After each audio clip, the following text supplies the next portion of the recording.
What is going on, everybody? Welcome back to NFL Turf Talk here on DSM Media's Turf Talk YouTube channel. Guys, first and foremost, if you are new to the channel, if you like the content, if you want to be interactive, make sure to support by smashing that subscribe button. It is the best place to get your thoughts, comments, and questions pulled up here on the screen with your host. I am one half of them tonight, Dylan Davis. To my right, my faithful co-host, Scotty. Week 9 reactions and takeaways, updated power rankings, and a glimpse at this ugly Thursday night football matchup we have tonight, man. But we're going to dive into it regardless. But how are you feeling on this Thursday afternoon?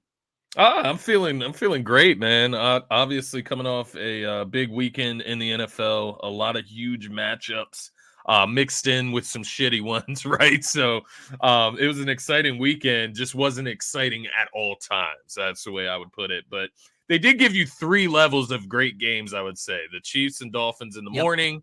You got the Ravens and Seahawks should have been a better game. Yeah. Then you have Eagles, Cowboys, and then you have Cincinnati and Buffalo in the evening. So they actually did give us a pretty nice slate, depending on which games you wanted to watch at 1 p.m. But great weekend of football, and then of course coming off Philly centered, coming off a big dub by the Sixers against those Celtics, and anytime you can get a dub against the Cowboys and the Celtics in the same week. I'm okay, man. In about a 4-day span, so. Feels good. Feels good over here. Top of the Eastern Conference, top of the NFC. Where vibes are high over here, right? But we're going to talk more about that Sixers W, maybe some Phillies talk tomorrow morning on the Faithful Fanatic Show. But here, let's start with that Frankfurt game over in Germany. Dolphins, Chiefs. Obviously, you and I were live on Sunday morning's Turf Talk around the start of halftime for this matchup, where the Chiefs led 21-0 at half. They were blanked in the second half. The Dolphins were blanked in the first half, obviously. Miami makes this a game in the third quarter, scoring 2 tutties, 21-14, but neither team even puts up a singular point in the fourth quarter. Tua, bad snap, end of game, fumble, recovered, sack, game over. Mahomes and the Chiefs walk away with a win overseas. They improved to 7-2. The Dolphins are now 6-3. Their 3 losses come to the only 3 competitive teams they have played all year. That's a storyline and a takeaway we're going to get into as well. But I want to start on the Chiefs side of things, Scotty. They come away with a win. They're tops of the AFC. Now, let me ask you, is this something that's a positive for Kansas City, similar to how we talk about the Eagles, right? Like the Eagles have not meshed for 60 minutes. The Eagles have yet to play their best football, but they're 8-1, and we view that as a positive. Should the Chiefs be viewed in the same light? Like this offense has really yet to put it together, and they're 7-2, or is this offense going to continue to be a problem throughout the year? Yeah, no, that's actually a great question to start the show here, man. And I think when you look at it, kind of basic view, yes, it's the same thing. And I do think there is a higher side of football or a higher ceiling for the Chiefs to reach there. As far as what they're doing offensively, right? Their defense is playing their off defense the charts. has held them in every and matchup. I would say that's one difference between the Eagles and the Chiefs, right? Mm-hmm. It's probably roles reversed for the Eagles. The Eagles offense is looking really good. The defense is looking what's most suspect or looking like the weakness right now. But the Chiefs, I think the benefit of the doubt comes with Patrick Mahomes, right? He's your quarterback. He's got to clean it up a little bit. And you can point to him for some of the mistakes. He had the fumble in this game. In his own territory. He's had the interceptions, right? He's up there just like Hurts, just like Josh Allen. There's a lot of quarterbacks, a lot of great quarterbacks in this league right now that are turning the ball over a lot more than what we're used to. So I do expect Patrick Mahomes to clean that up at some point. But I'll also say this. I think the difference when you're looking at the Eagles and the Cowboys and which one can get to a higher point, a higher level of play, the Eagles at least have the talent there, right? Like when we look at that defense, I don't expect Kevin Byard to be playing the way he was playing the last 2 weeks in an Eagles uniform. Reed Blankenship in that secondary, I expect them to get connected and learn how to communicate better over this bye week. So when I look at the Eagles, I feel like on the defensive end of the ball where they're considerably struggling, they still have the names there that can turn it on at some point. The Chiefs on the offensive end of the ball, they have Mahomes, they have Kelsey. Everybody outside of that is a huge question mark And I don't trust one of those No. receivers. Rasheed Rice looks okay, but what's he get in this game? 35 yards, Nobody like had more than 3 receptions. Not even. So he had 2 receptions, 17 yards, and a touchdown. Now, yeah, they were spreading the ball around, but it just goes to show you they don't have a guy that can exploit a matchup if Travis Kelce's getting double, triple teamed. If there's 4 targets, 3 receptions, 14 yards for Travis Kelce on Sunday. Yeah. We've seen similar things to his numbers against the Denver Broncos, where the Chiefs struggled and went 1-on-1 against the Broncos this year, man. That's got to be the recipe for defenses right now. And I know it's easier said than done. And last year, it's not like this offense had much more firepower. They had Juju Smith-Schuster last year in the Super Bowl, right? But it was impossible for us to stop Kelce. Most of the time, it's impossible for teams to stop and slow down Travis Kelce. But for some reason this year, it's looking more and more relevant that they're able to get the job done against him, man. Neither defense on paper, being the Dolphins or the Chiefs, are world beaters. And these 2 quarterbacks, neither one of them threw for 195 passing yards. Neither one, Scotty. Yeah. You look around and you talk about that Chiefs receiving core. No receiver had more than 3 yards or 3 receptions. No receiver, Noah Gray, a backup tight end, led them in receiving yards with 34 receiving yards, one of which was a 25-yard reception. There is a problem with Kansas City's offense, but they continue to find ways to win, which is the interesting thing here, I should say. But I just have to question, man, when you start to face, and I'd have to go through their schedule more, right? But when you start to face some of the upper echelon teams, what are you going to do? Like, let's talk about this. You lost to the Lions to start the year. You beat the Jags 17-9. That's a good win on the road. The Jags are 6-2. It's a good win. Again, low scoring though. Yeah. Everyone else you beat. The Bears, the Jets with Zach Wilson, where Mahomes almost lost the game with 3 turnovers. The Vikings, the Broncos scored 19 points. The Chargers, the Broncos lost. The Dolphins, 21 points. Now, we get that matchup with them and the Eagles soon, but you play the Bills. You play the Bengals later on in the year. Yeah, and that's the thing, man. When you look at this Chiefs team, more and more when I watch them, I just start to think about Eric Bieniemy and how we kind of, as a whole, not just this show, but as a whole, around the media, around this country, when it comes to the NFL, we completely discounted his effect and his input on this offense and gave all the credit to Andy Reid, right? Andy Reid calls the plays, and Andy Reid's out there with them? Andy Reid's out there running boneheaded third down calls. I forget exactly what the play was, but I just remember the moment of everyone tweeting about it. It was like 3rd and 1. Hell, it might have been 4th and 1. I forget. And it was a Mahomes rollout pass. They needed 1 yard, and he had to throw it out of bounds because no one was able to create separation for him. And there was a little bit of a pass rush. It was just an asinine play call. Scotty, I said this to you before. If anyone else was this team's quarterback, they would be a sub 500 team. Yeah. If anyone else was this team's effing quarterback, they wouldn't have a shot in hell with the talent they have on the offensive side of the ball. But this dude, even when the numbers aren't there, even when he's turning the ball over at inopportune times, this dude and that defense and that head coach find ways to figure it out, I guess. Yeah, they win games. I mean, that's what it comes down to. But I don't know. I guess we do have to give them the same benefit of the doubt we give to the Eagles at 8-1. They're 7-2. They're winning games. They're finding, different ways to win those games. They are still turning the ball over. The offense isn't operating at full strength, but once again, 7-2.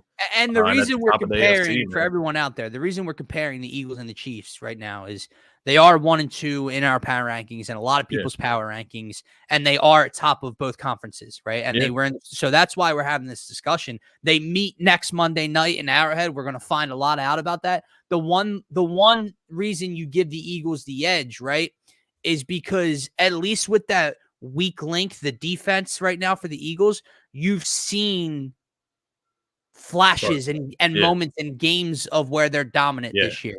Offense, you've seen games where the Eagles offense is dominant this year at times. You have not gotten that with the Chiefs offense at all outside of the Bears game. Yeah.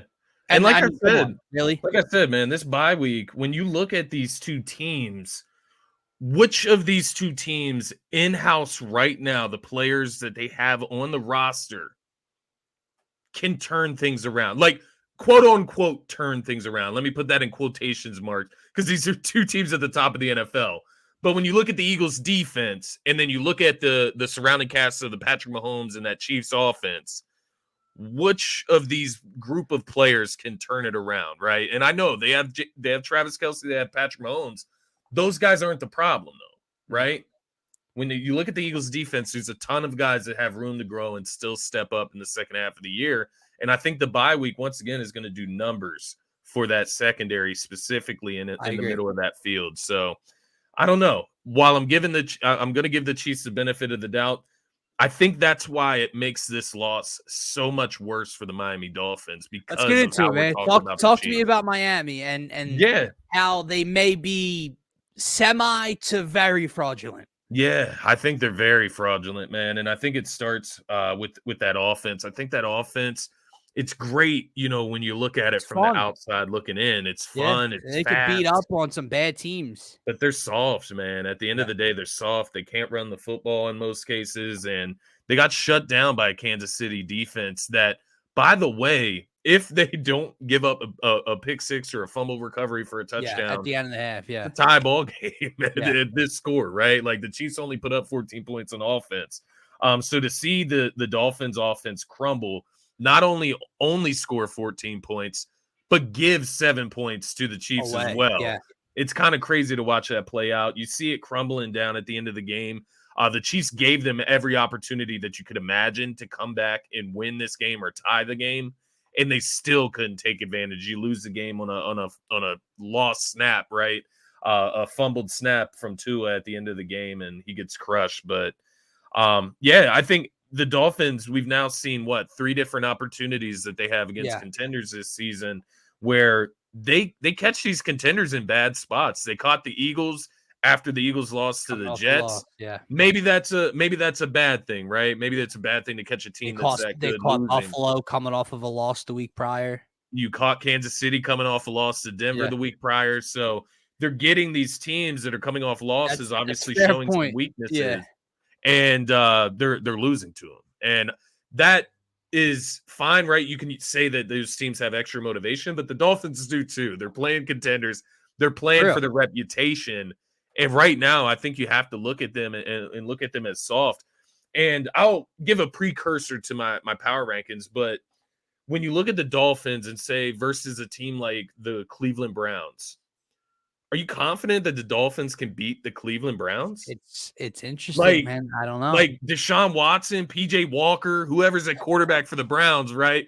They're physical, they're sturdy, that defense is for real. So it's like if the Browns punch the Dolphins in the mouth in the playoffs, would the Dolphins be able to bounce back? I don't know that defense with that. I don't know the answer to that, man. The way the Browns can slow down the ground game on defense, I don't know, man. Make them one dimensional. I think that's kind of got to be concerned for the Dolphins. I think that's the first storyline here in Miami is just, can you beat a true competitor, right? Yeah. And you look at their record of 6-3, and they're atop of the AFC East division right now, and it's like, okay, well, they're expected to be there come January, but will it really matter, right? My thing is this. Yeah, go ahead. Go ahead.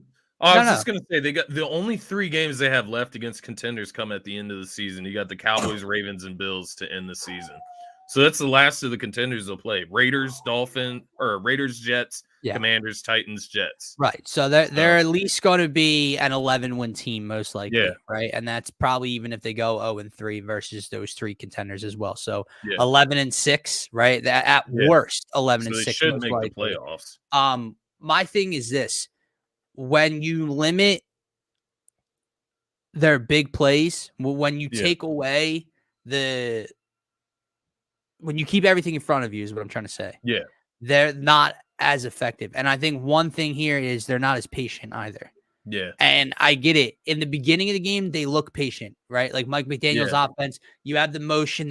ESPN, like Dan Orlovsky's always breaking down the reads of when they send Tyreek in motion and Waddle runs the slant and Tua's timing of reading the corner and when to get the ball out. It's perfect. And they do that to open games up. And that's when they look like they're just going to drive the ball right down every possession. Well-oiled Except machine. the problem is they don't want to keep doing that. They don't want to pick you apart up and down the field. You talked about that before with Washington. Washington against this Eagles defense, they were able to remain patient and take what the defense is giving you and all the underneath stuff, and it's why they had success. Would other teams remain patient enough to do so? I don't think the Dolphins do. I think when you take away all of the big plays, when you strip that down and you make Tua just have to make the decisions to check down, I don't think it's in their DNA. And you look at Tyreek Hill, man. People thought Tyreek Hill was going to have a field day against his old team. 62 yards. Yeah. Less than 8 yards per catch, right? A long of 19. Jalen Waddle, 3 for 42. The other thing I noticed, every time the Dolphins play in these big games, it's always like you see Tyreek Hill limping off the field, or you see Jalen Waddle limping off the field. They both got. It's constantly in and out of the lineup, right? You don't know. Then they'll come back in the game, and all of a sudden they're back and they're running. Like, I don't know what's up with that team. I don't know if it's like soft. I don't know if it's, the makeup of the team as far as like their identity, where they just kind of shrink in these moments where they, like you said, can't get the big play. The longest pass they completed in this game, 31 yards. And look how many passing yards Tua comes out of here with. And it's not like he was, under fire all day, right? He got sacked 3 times. So, like, I get that's not all the numbers you look into with a pass rush, but there's just really no excuses, I would say, for the Dolphins to come out of here with a loss if they are a good team in the NFL. Like, the Chiefs, at the end of the day, they would have excuses as to why they lost in this game, right? I look at the Dolphins and I feel like the Chiefs left it out there on the table for them, and they just weren't able to. I shouldn't say weren't willing. They weren't able to go out there and take it from them.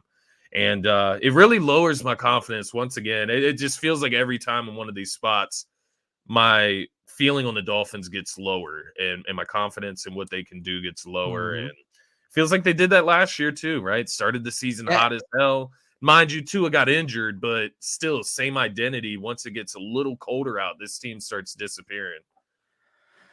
Yeah, man. And I'm just trying to think back real quick before we move on here to our other big game of the week, which came on Sunday night. Obviously, Tua threw for 193 against the Chiefs this past week, only scored 14 points. We know what the Eagles defense were able to limit them to, 17 points. Yeah. Well, actually, one was a pick six, right? So 10 points offensively. And they held the offense to under 230 total yards. The Bills game, let's see, Tua turned the ball over. He threw for 282 in this one. So they actually had some success. However, Tyreek Hill had 3 catches for 58 yards against his team. Yeah. So when you look at it from that perspective, like I said, when you are able to take away the big playability of the Miami Dolphins and try to make them stay patient and pick you apart up and down the field, are they able to do so? Don't think it's in their DNA. They haven't done it. They've lost all 3 meaningful games. I get it. All games, all wins and losses equal the same. I get that. But when you're trying to feel teams out, and the Sixers, right? We're going to talk about them tomorrow. When you get a test, how do you match up? How do you look? The Dolphins have failed each and every test pretty miserably on the offensive side of the ball, man. And things are definitely a question mark and a storyline to keep an eye on down in South Beach. But let's look at the Sunday night football game, man. The Bengals at home against the Buffalo Bills. Obviously, you know how I feel about Josh Allen, the Buffalo Bills. You and I broke this game down, and I was actually texting my uncle back and forth that night when the game started, and Joe Burrow and the Bengals went right down and went up 7-0. And I'm like, man, if the Bills lose this game, can we please stop talking about them like they've earned and deserve the same tone that the Chiefs get, or even the Bengals get right now? And what do? They lose the game. They score 18 points on primetime television. Bills slip to 5-4 on the season, Scotty. They're 1-3 on the road. The Bengals are now 5-3 after their slow, sluggish start. Main takeaway from this one, you look at Cincinnati, in the Cincinnati side of things, Joe Burrow is all the way back. That calf, that leg seems completely fine. You've seen it for 2 weeks in a row now against the 49ers and then Buffalo, two what people consider Super Bowl contenders, conference championship type of contenders here. Joe Burrow's been extending plays with his legs, picking up key first downs with his legs, and then everything through the air is just on a rope. It's money, 31 of 44, basically 350 passing, 2 tutties, no turnovers, 109 rating. Joe Burrow was the man. And then you look at his counterpart, and you look at what some people think is one of the best is a top 2 quarterback in the league. 26 of 38, a tutty, an interception, and an 85.2 quarterback rating. Once again, 18 points for the Buffalo Bills.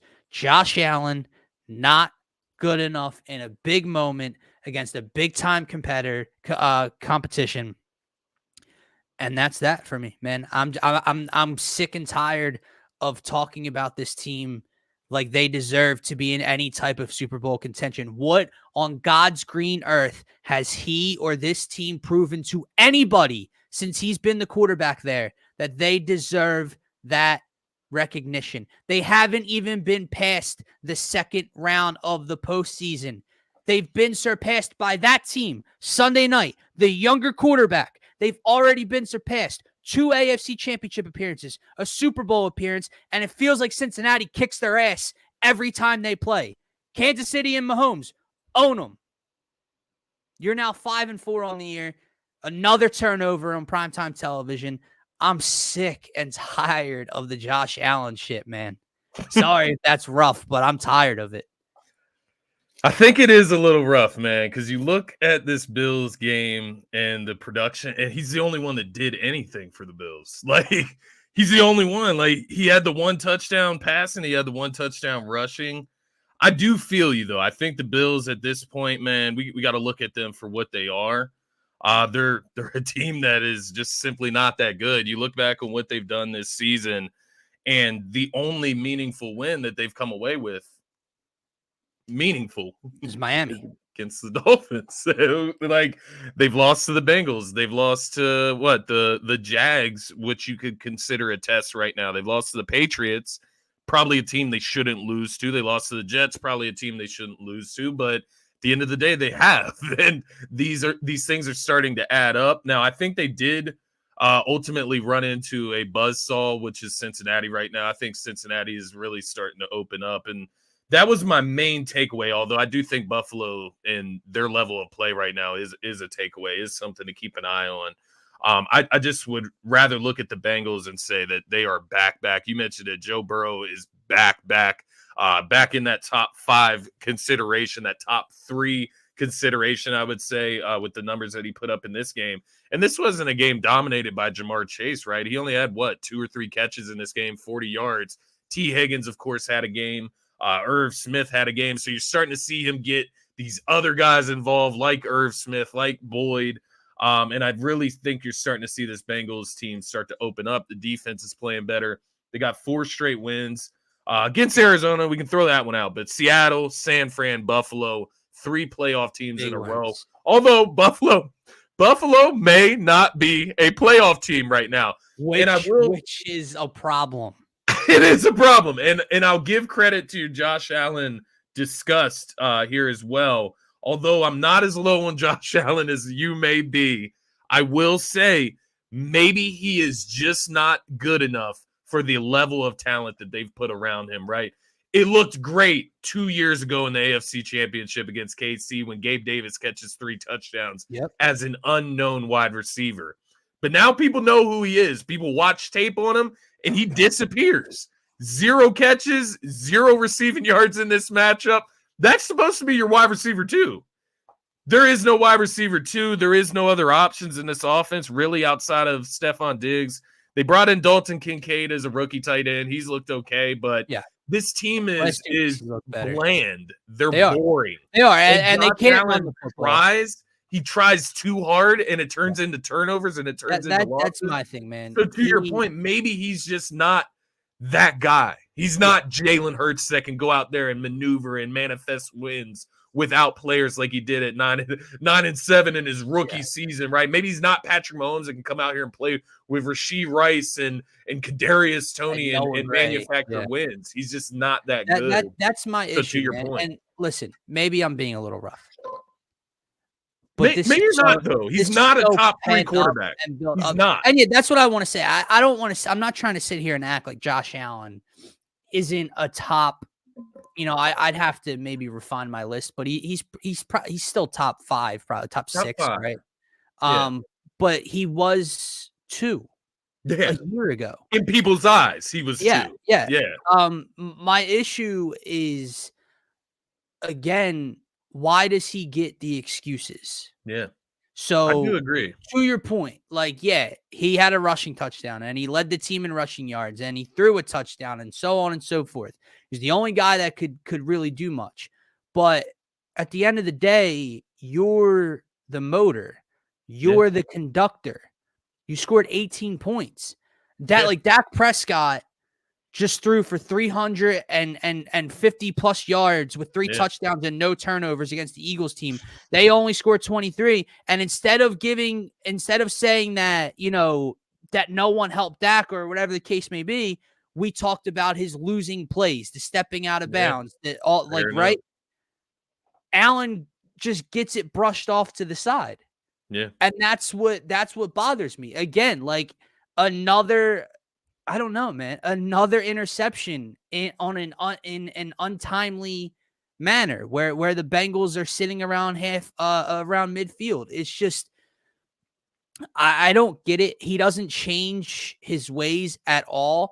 And sometimes you just are who you are. But that doesn't mean that people need to continue defend it or fall in love with it. When Carson Wentz was quote unquote playing hero ball here in Philadelphia, and he went through the injury and then he wouldn't slide, right? He wouldn't get out of bounds. He would accept the contact. And everyone's sitting here, you got to change your ways. You got to change your style of play. No one talks about it with Josh Allen. No one talks about the fact that Josh Allen just simply doesn't play winning football. He accepts the contact, and that's not always a bad thing to embrace contact. But what happens when he gets popped? What happens when he fumbles the ball? What happens when he throws into triple coverage across his body for a turnover in the second half? He continues to try to do it, and it's simply not. You're 5-4. 5-4, dude. This is a team that people think could make the Super Bowl before the year started, and you're just slightly above 500. For Christ's sake, the Atlanta Falcons aren't far off from you record-wise. The Tampa Bay Buccaneers aren't far. The Indianapolis Colts, all these teams that absolutely stink. Gardner Minshew, Desmond Ridder / Taylor Heineke. They're not far behind you in terms of record. And you can't get the job done? And I think the biggest thing for me too, Scotty, is his counterpart. Dude, you just simply let this kid, I know he's in Cincinnati. I'm saying this, differently. You just let this kid walk into your house and just take your spot in Joe Burrow. It was Mahomes and Allen, right? And we watched that AFC divisional round, and what did we come away with? This is the new Manning and Brady in the AFC. This is going to be fun. Uh-oh. There's a new Manning. Yeah. And you just lost to him on Sunday Night Football. Yeah.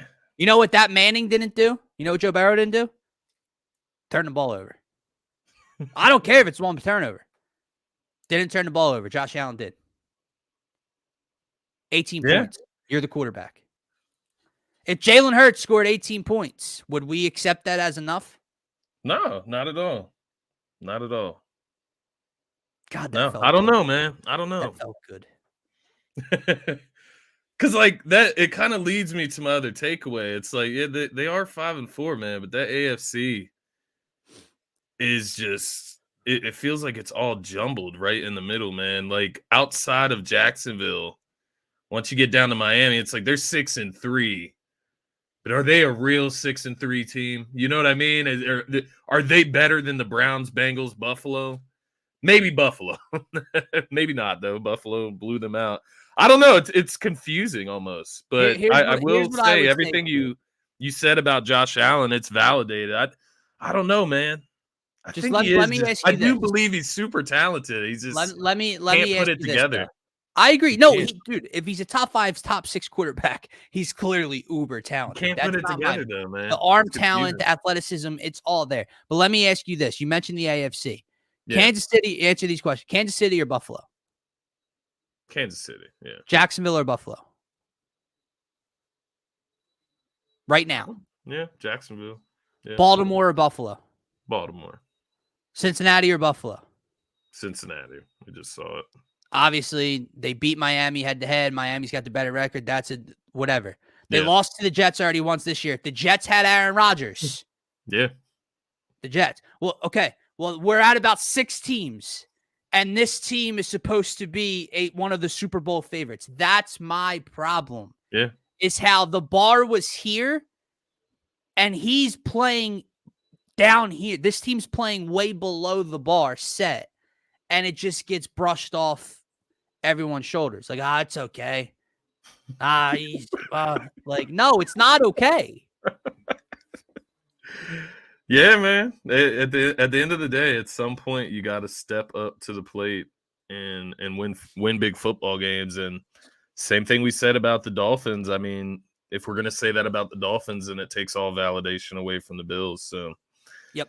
Yeah, they haven't proven really anything this year, except that they're not ready for the big stage. So, it is interesting, man. I had, Bills fans in my comments at the beginning of the season, like week 3, talking about Josh Allen greater than Jalen Hurts, and it's just funny to look back on it, man. The funny part is flash by you.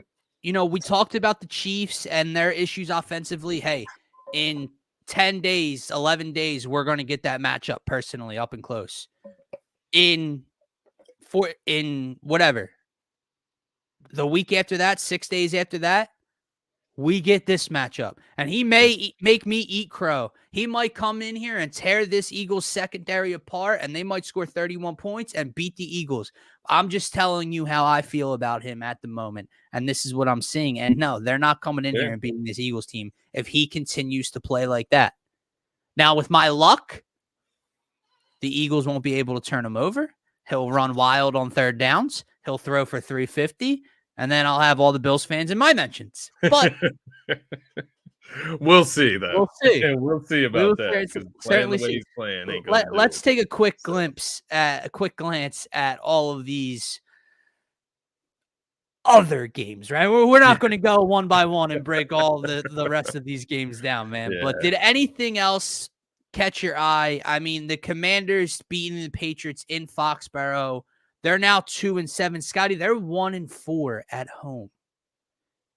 I brought this up to you a couple weeks ago. They didn't respond, but then in the middle of all of it, they beat the Bills. It was very odd to me. But Bill Belichick, time might be up there in Foxborough, in New England for him. I mean, they're gonna trade him to the Commanders. From what I saw, some rumor that the Commanders are gonna trade for Bill Belichick to be their head coach. Okay. All right. Interesting. Sure. Meanwhile, you just traded away Montez Sweat and Chase Young, and Bill Belichick's a defensive-minded head coach, and you're going to go out and try to bring him in for that. But okay. So that's one thing I looked at. The Saints, they obviously come away with a win, 24-17, but dude, at home, not impressive, man. Against Taylor Bagent. They were down. They were down for a good part of this game. That's what I'm saying. And the kid threw 3 interceptions. Like, you had so many opportunities to just bury this bad team in the dome, which is one of what we consider that division, one of the biggest home field advantages. Look at that division, man, across the board, right? You had the Falcons lose to the Vikings without Kirk Cousins. You have Josh Dobbs come in after the backup gets a concussion. He comes out and gets them a W against the Falcons. You look at the Bucks; they go to Houston, and it's a shootout against the Houston Texans. They lose 39-37, and the Saints, while they win, that's definitely a takeaway. That's definitely something. Panthers lose to the Colts. We should talk about. That NFC South is disgusting, man. CJ Stroud is definitely something that slipped my mind here as we were breaking down these games, dude. Scotty, that kid. Now, again, of course, like this league, you can't make it up. You cannot make up the fact that he gets to play the number 1 overall draft pick in his class as the number 2 overall draft pick. And it's one of the worst statistical football games you've ever seen. The Panthers get their first win of the season with Bryce Young. CJ Stroud against that defense looks less than human, right? Looked really bad. And then he comes out and does this. The bottom line is this kid is a stud. Yeah. He simply does not turn the ball over. What's he still have on the year? 1 interception, I believe. 1 interception, 14 touchdowns. 470 passing yards, 5 touchdowns, and just so many, what felt like so many game-winning drives. Obviously caps it off with an actual game-winning drive in the fourth quarter there, where his team scores 17 fourth quarter points against the Bucs defense, man, where he just went back and forth with Baker. I mean, I watched it on the red zone before the Eagles game came on. I thought that game was over. Baker fights on 4th down, picks up a key 4th down on that drive. They score a touchdown to take the lead instead of kicking a field goal. 46 seconds left, and CJ Stroud takes them right down the field to win the game, dude. It's crazy. Yeah. I think that has to be a takeaway, man. This dude's running away with Rookie of the Year, and he's not just a Rookie of the Year. He's going to be a really good football player. And I think when you look at it from the Texans' perspective, man, every win, everything that you can stack up this season is just like a bonus at this point. You found your guy, and I think you can kind of hone in on that. They, made some signings this offseason, bringing in Devin Singletary, bringing in Dalton Schultz. They brought over Noah Brown. Oh, look at him with 153 yards leading the team. Dude, there. 3 guys, bro. Yeah, 3 guys over 100 yards. Tank Dell, I believe he's either a rookie or a second-year player. 114, Nico Collins, 2 tutties. Second-year player. So, I mean, these guys are young. They have leaders in-house with D'Amico Ryan starting it off, and they got a very, very bright future. They'll still probably get a decent draft pick this year, even with the success they're having. So, yeah, man, I think the Texans, you look around the league, which team that maybe doesn't make the playoffs this year has a chance in the future as soon as next year. And I think that's a takeaway. That team has to be in consideration with that type of QB play. And if you look at them right now, man, they're 4-4, they're 500. There's been a couple games mixed in there where you and I have thought they could take that step and get above 500, but they're still just hovering around there, right? There's not that many teams ahead of them. And if you look at their division, they're only, 2 games back of the Jaguars. So win a game against the Jags. I don't know if they play the Jags again, but win a game against the Jaguars. Yeah, they do. So, yeah, there's a lot of opportunity. Find a way to win that game, and things become very interesting down the stretch. This next week, you get the Bengals coming off a 4-game winning streak. If he could come out and play like this against a contender, who knows? That's something to keep our eyes on, though. So, yeah, good call. Absolutely, out there, man. Before we get into our power rankings and get this show closer to an end, I just got to say, if there was a part of a team, a player, a unit that I could give the I'm sorry award to, like a team that I feel bad for, it has to be the New York Jets defense. It has to be that defense. Primetime football at home. Justin Herbert only throws for 136 passing yards. He averaged 4.5 yards per completion, doesn't throw a touchdown. Austin Eckler only runs for 47 yards. They only run for 84 yards as a team. Keenan Allen led them with 77 receiving yards. No one else had more than 23 yards. That was Eckler on 2 catches. I mean, dude, barely over 200 total yards of offense for the Los Angeles Chargers. And this game was just never in the realm. Never had a chance. Of close. And 3 fumbles, man. Are you kidding me? Zach Wilson, dude, 3 fumbles, 2 lost, 8 sacks for 57 yards lost. And he only averaged 5.4 yards per completion. This team cannot push the football down the field. this kid, like, yeah, okay, sure. He threw the ball almost 50 times. He threw for 263. He didn't throw an interception. You look at that and you go, all right, well, maybe they have a chance in this one. And his decision-making is just mind-boggling. His lack of awareness in the – now, granted, that Jets offensive line is bad. Like, it's very, very bad. Yeah. Aaron Rodgers will struggle behind it. Hell, he struggled in the first 3 or 4 plays of the season behind it. But Zach Wilson – 8 sacks and 3 fumbles. That's just ridiculous, man. Like, you lose your job for that type of stuff. Seriously. So, yeah, no, I'm with you. What are they going to do? And the bottom line is they're 4-4 as well. They're 4-4. I mean, you could be fighting for a wild card spot.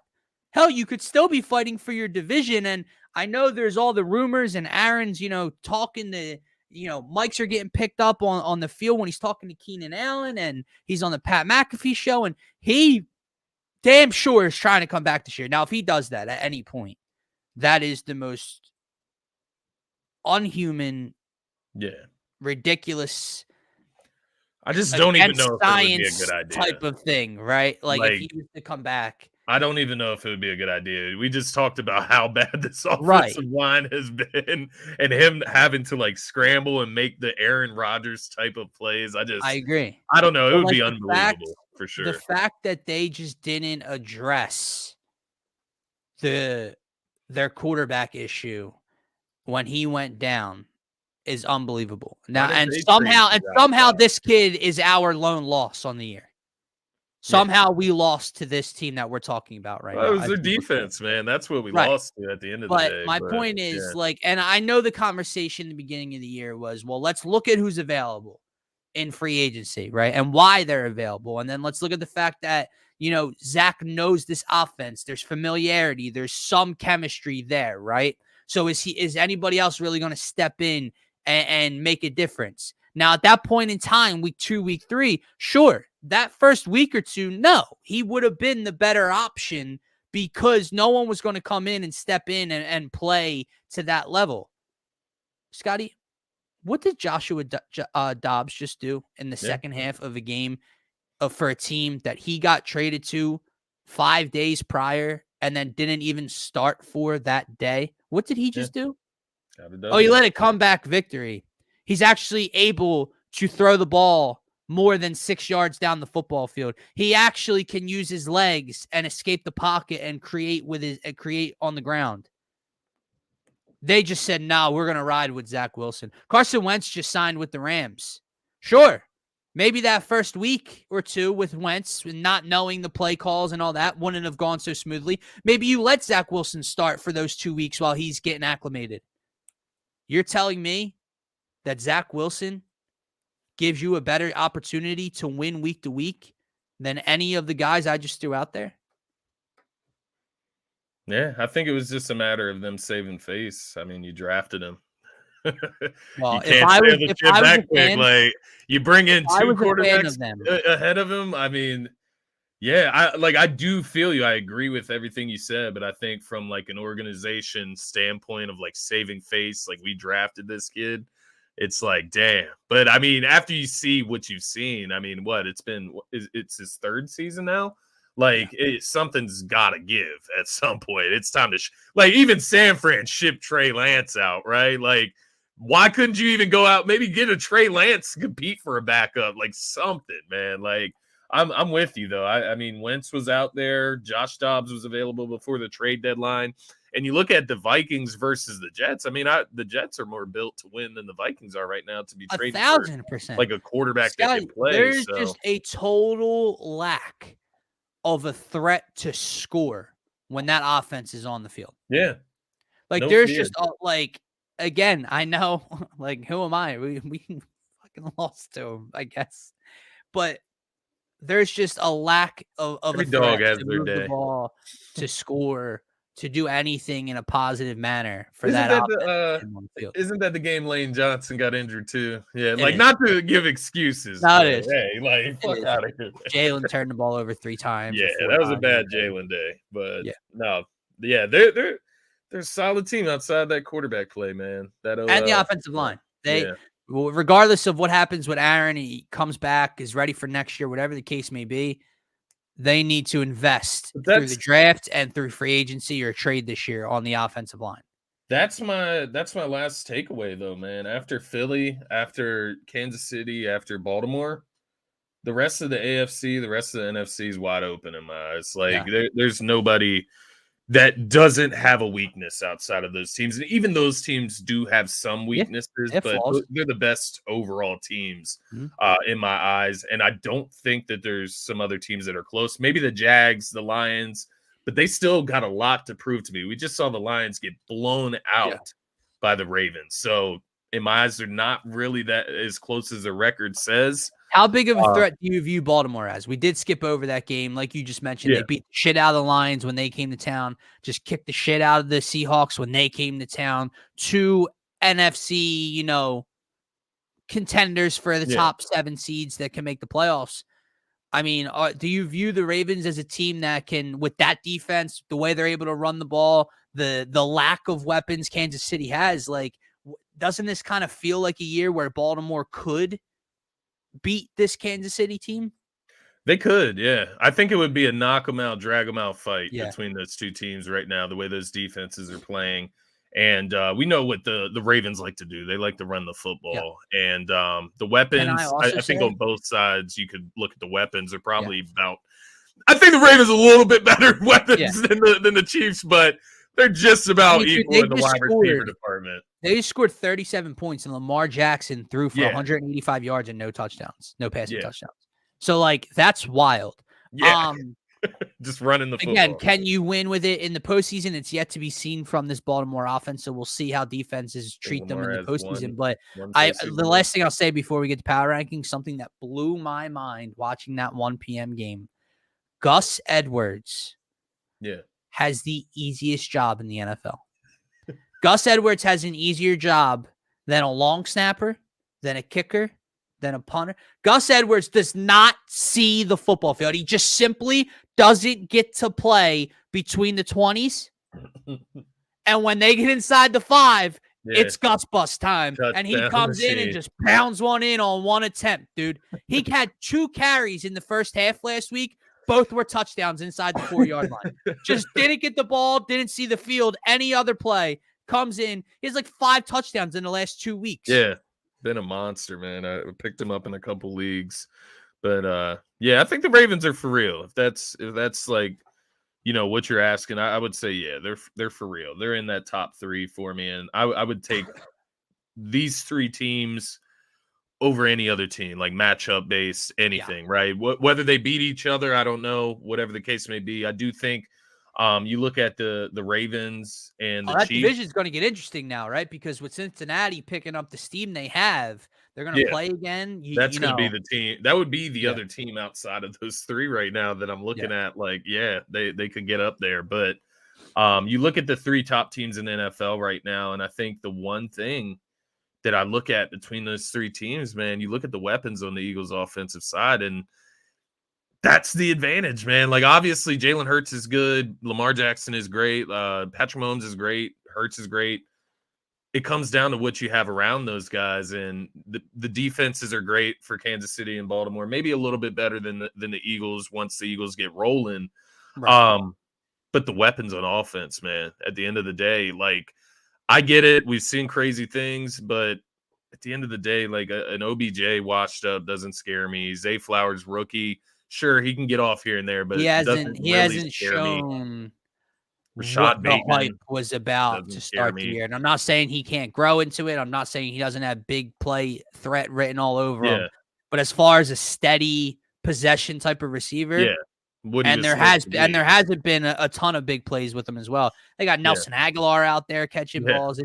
They don't have a ton of weapons. Mark Andrews, Travis Kelce, those are the main weapons on those teams. And once you move past them, what can they do? But at the end of the day, right now, I'd take all 3 of these teams over the rest. And you'll see that with the power rankings there. So let's get into that right now. Our Week 10 updated power rankings as we head into this Thursday night matchup, which is just a joy that we're going to watch. But here they are. Obviously, Scotty and I starting off the top 6, the same: Eagles, Chiefs, Ravens, Jags, Lions, and the Bengals finally, I told you, they were one win away from making my list. Not only do they make the list, but with their last 3 wins, man, they have now jumped all the way up to number 6 for me. They've jumped from 8 to 6 for you. Obviously, you have Dallas sitting there at 7, dropped them 1 slot. I'm punishing them for what just happened. I have them at number 10. They dropped from 8. San Fran stays where you had them. Obviously, they were on a bye. I did drop them, even though they were on a bye, simply because of what I watched some of these other teams do over the weekend. So that's why I had to move them. And then our only differential is you have the Cleveland Browns. I respect it. I like it. And I have the Seattle Seahawks, which to your point, probably I could have switched something there. I didn't deduct them any points for getting their ass handed to them. I think I was a prisoner of the moment in which, in a game, who would I take, Seattle or Cleveland? I might take Seattle. I don't know. I like the Cleveland slot there, man. Fair.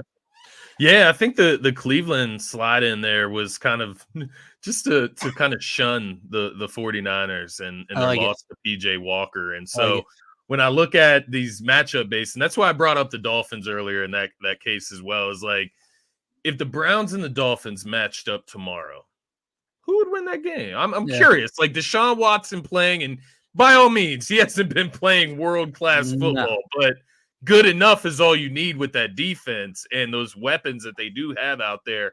So I'm just curious at this point with the Browns. I'm going to be keeping my eyes on them. I think they do have arguably the best defense in the NFL at this point. Myles Garrett is just ridiculous on that defensive line. And when I look at San Fran, we've already seen them lose to the Browns, right? With PJ Walker. We've seen what the Dolphins look like against tough competition. So I don't know. It was interesting. I'm giving the Browns a shot here. Hopefully they don't stab me in my back. Earlier in the season also, man, you talk about notable victories for them. They obviously beat Arizona 27-0 this last week. That's not really what this is about, although it's a great showing from the defense once again.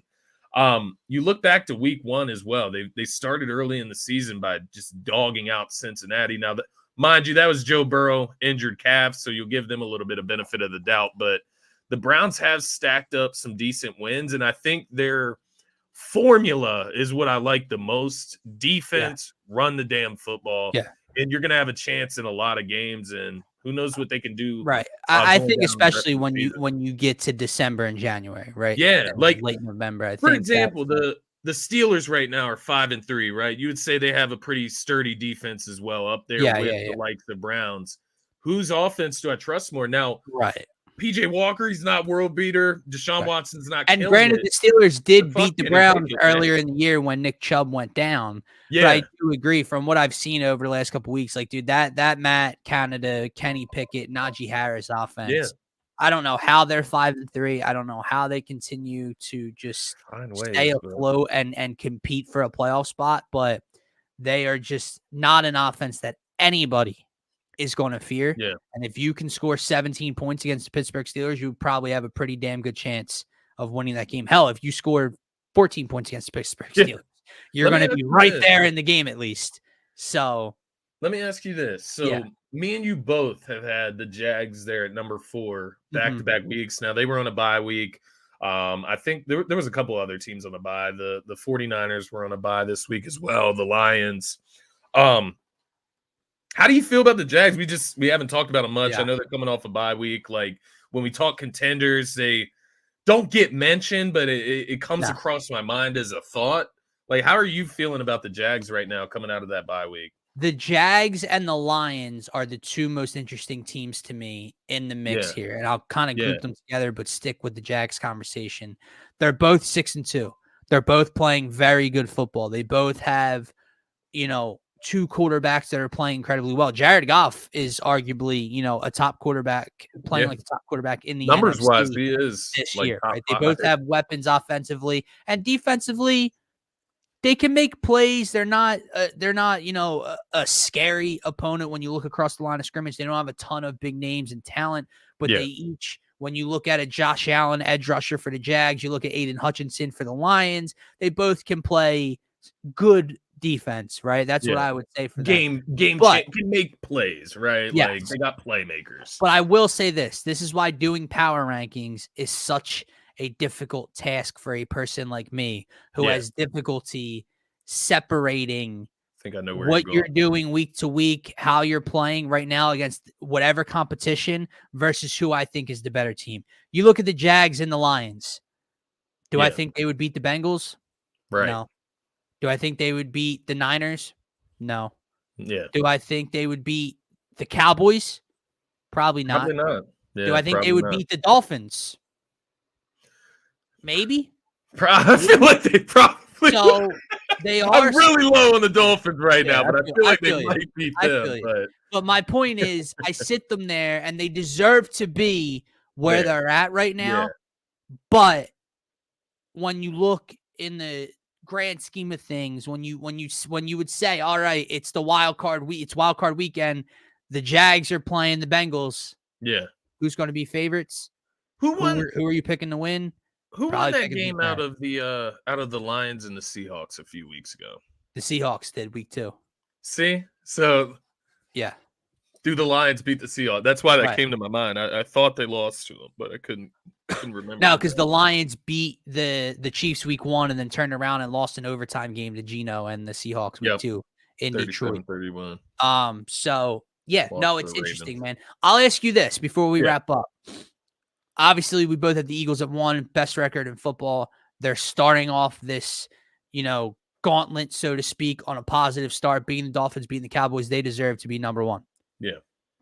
You get to number 2. We both had the Chiefs there for a couple weeks. They won. They beat a Dolphins team we have on this list.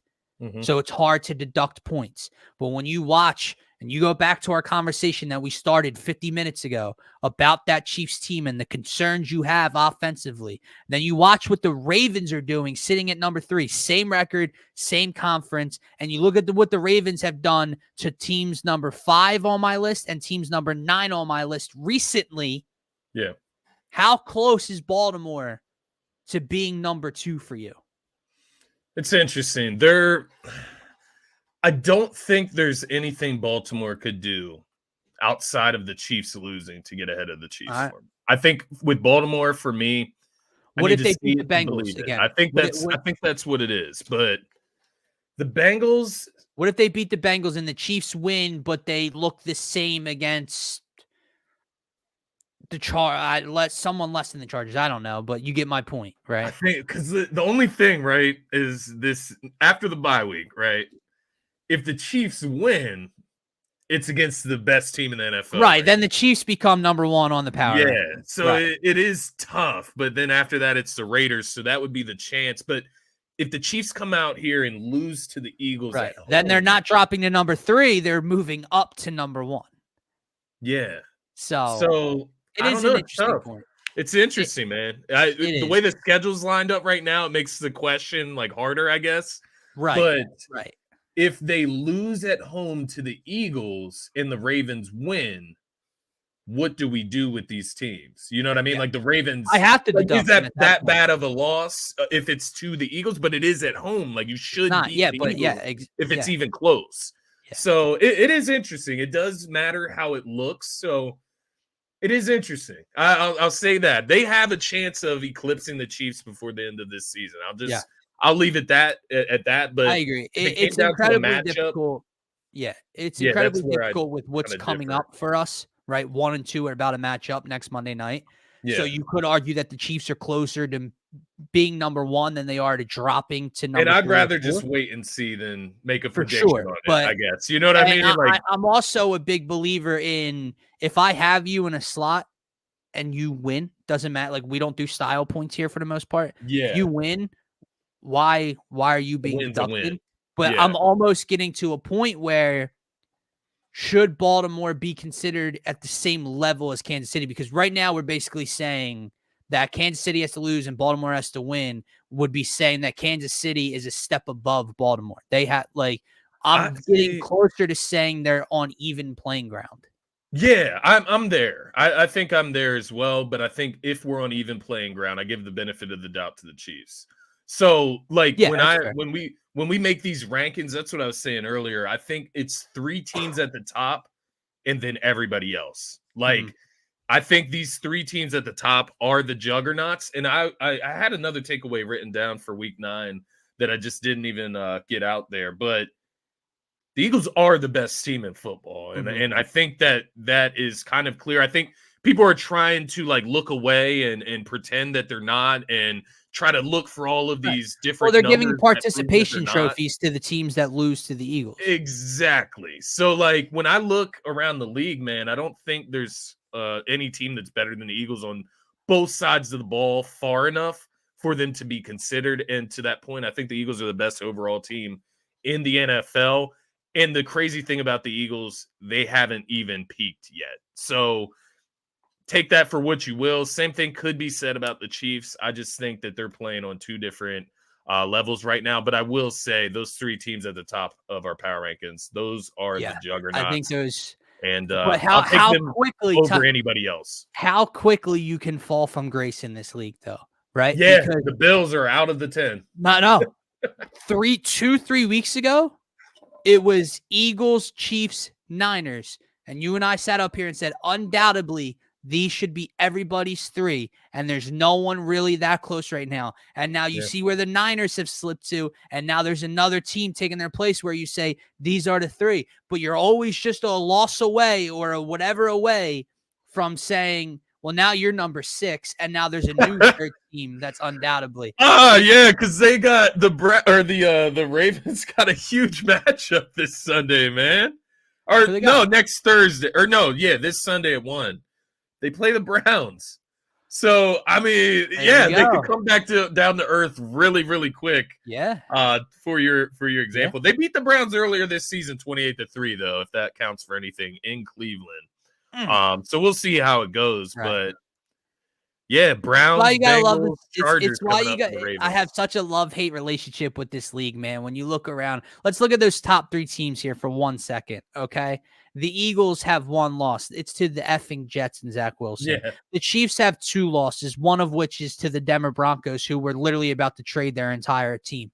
The Ravens have 2 losses, one of which is at home to Gardner Minshew and the Indianapolis Colts earlier this year. The Dallas Cowboys have lost to the Arizona Cardinals. There's just so much that has gone on.